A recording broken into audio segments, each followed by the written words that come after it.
ఇప్పుడు ఇరాన్కి చెందినటువంటి ఐఆర్జీసీ అమెరికాకి చెందినటువంటి F-18 ఫైటర్ జెట్ను కూల్చేసామని ఎక్స్లో పోస్ట్ పెట్టడమే కాకుండా ఇరాన్కి చెందినటువంటి ఒక టీవీలో కూడా అంటే ప్రభుత్వానికి చెందినటువంటి టీవీలో ఈ యొక్క ప్రచారం అయితే చేస్తుంది.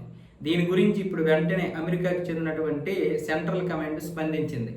ఎలాంటి అత్యాధునిక గగనతల వ్యవస్థల ద్వారా కూడా ఇరాన్ మా యొక్క ఫైటర్ జెట్ని కూల్చలేదు, ఇదంతా కూడా ఫేక్ ప్రచారం అని యుఎస్ కమాండర్ అయితే సెంట్రల్ కమాండ్ అయితే స్పందించింది.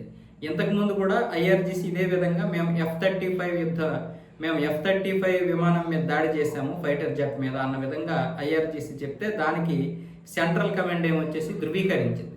మా యొక్క F-35 మీద ఒక క్షిపణి అయితే దాడి చేయబోయింది, కానీ మా యొక్క క్షిపణి దాని నుంచి తప్పించుకొని క్షేమంగానే ఇప్పుడు ల్యాండ్ అయ్యింది, మా యొక్క పైలట్ కూడా ఎటువంటి గాయాలు కాకుండానే క్షేమంగానే ఉన్నారన్న విధంగా ధృవీకరించడం జరిగింది. దాన్ని లాక్ కూడా చేసింది ఐఆర్జీసీ.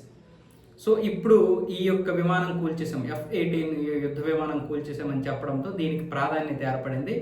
చాలా ఇంటర్నేషనల్ మీడియాస్ కూడా దీన్ని ప్రచారం చేస్తున్నాయి.